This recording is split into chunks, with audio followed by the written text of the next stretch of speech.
Dear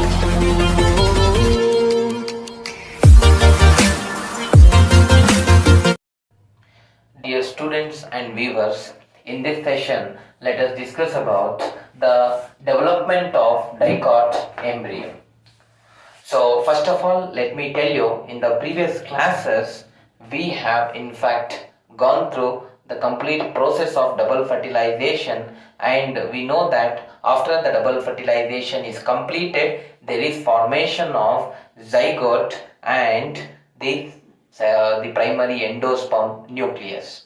Further, my dear friends, the zygote has to undergo the mitotic division or cleavage. So, it will not immediately undergo the mitotic division or cleavage. It will take a period of rest. After taking rest, it will start the mitotic division, or what we can say, the cleavage process. In turn, when it starts to develop, in fact, we can generally we do not find much of the differences at the initial development of monocot and dicot embryo, my dear friends.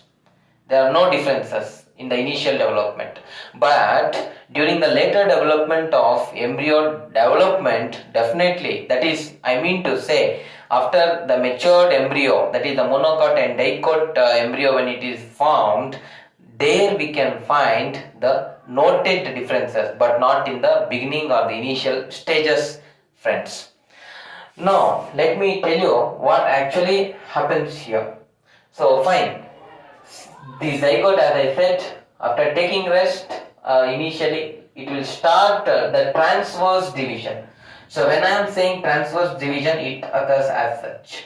So when transverse division occurs, there is formation of two types of cell. One is the basal cell towards the micropylar end, and the terminal cell towards the chalazal end.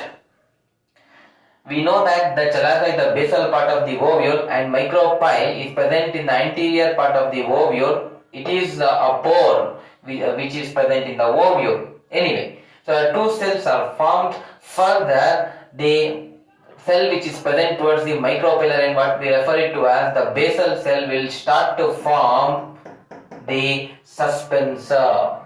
It forms the suspensor. Minimum, the suspensor will be 6 to 8 celled. So it is formed from the basal cell. Fine. Secondly, we have the terminal cell. So when I am talking about terminal cell, let me tell you, this cell undergoes continuous mitotic divisions. Cleavage it undergoes. In fact, it starts to develop, the embryo. Different types of embryo are formed. The globular embryo is formed. Further, the heart-shaped embryo is formed. Then there is formation of the mature embryo. In fact, it looks also like a heart-shaped embryo. That we need to take into consideration. So I hope everyone have followed this. This type of development is rather very simple, easy to understand, and also it is very, what I can say, primitive. Let me tell you, my dear friends, this type of development can be seen in family Cruciferae. So this is called as Cruciferae development, or we can also call it as Onagret development. So anyway, this also you can generally remember with respect to the development of dicot embryo, my dear friends. Furthermore, let me tell you, when we consider the mature embryo, there are two cotyledons which are present in them. Two cotyledons, the two embryonic parts are present. Okay. Other than that, there is an embryonal axis. So there is embryonal axis. So the embryonal axis just above the cotyledons, is called as epicotyl.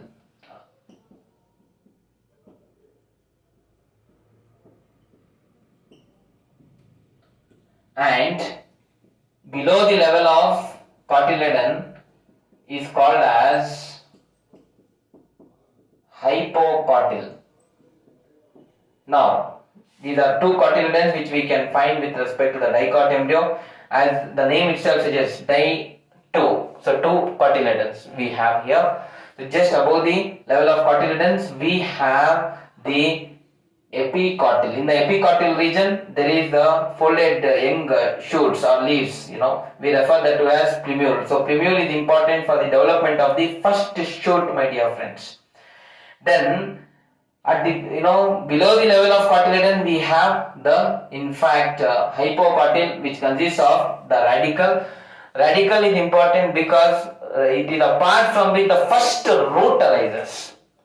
So remember these 2 important structures. From the plumule first shoot arises, from the radicle the first root arises.